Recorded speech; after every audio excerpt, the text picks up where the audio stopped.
এইভাবে পটল চিংড়ি বানিয়ে নিন, সবাই খুব আনন্দ করে খেয়ে নেবেন। চিংড়ি মাছগুলোকে নুন হলুদ মাখিয়ে রেখেছি। খুব হালকা করে মাছগুলো ভেজে নেব, বেশি ভাজলে শক্ত হয়ে যাবে, তাই একটু ভেজেই তুলে নেব মাছগুলো। একই তেলে পটলগুলোকেও খুব ভালো করে ভাজবো। পটলগুলো লাল করে ভাজা হয়ে গেল। এবার সব পটলগুলো তুলে নিয়ে আর একটু তেল দিয়ে দিলাম। এবার দিয়ে দিলাম জিরে ফোড়ন। আলুগুলোকে এবার ভেজে নেব। আলুগুলো যেহেতু একটু বড় করে কেটে দিয়েছি আলুর দমের মতো, যেই কারণে নুন হলুদ দিয়েছি। আর সিম করে করে অনেকক্ষণ ধরে আলুটা ভাজবো, যাতে আলুটা ভাজতে ভাজতেই নরম হয়ে আসে। আলুটা বেশ খানিকক্ষণ ভাজলাম। এবার দিয়ে দিলাম পেঁয়াজ বাটা। পেঁয়াজ বাটাটা বেশ ভাজা ভাজা হয়ে এসছে। এবার এর মধ্যে দেব জিরে ধনে লঙ্কা, দারচিনি এলাচ আর আদা বাটা। আরও একটু নুন দিলাম আর হলুদও দিলাম। দিয়ে সমস্ত মশলাটাকে খুব ভালো করে কষিয়ে নেব। বেশ খানিকক্ষণ মশলাটা কষিয়ে নিলাম। সব শেষে টমেটো বাটা দিয়ে দেব।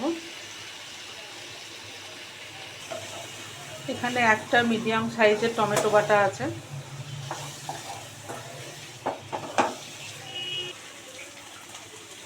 পটল ভাজাটাও দিয়ে দিলাম।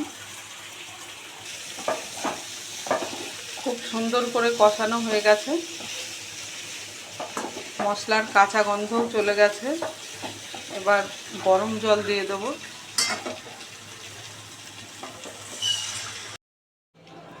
বেশ খানিকক্ষণ ঝোলটা ফুটিয়ে নিলাম। আলুগুলো গলে গেছে, 90% আলু গলেই এসছে। এবার ভাজা চিংড়ি মাছগুলো দিয়ে দেব।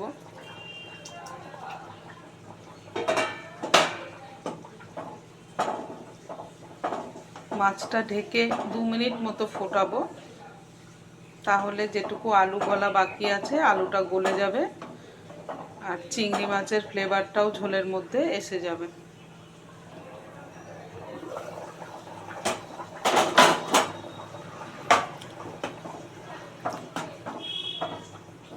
পটল চিংড়িটা একদমই রেডি হয়ে গেছে। সব শেষে দিয়ে দিলাম কাসুরি মেথি। আমি পটল চিংড়িটা একটু ঝোল ঝোল নামিয়েছি, যেহেতু আমার ঘরে সবাই একটু ঝোল ঝোল পছন্দ করে। আপনারা চাইলে এই রকমভাবে রান্না করে ঝোলটা একটু কম করেও নিতে পারেন।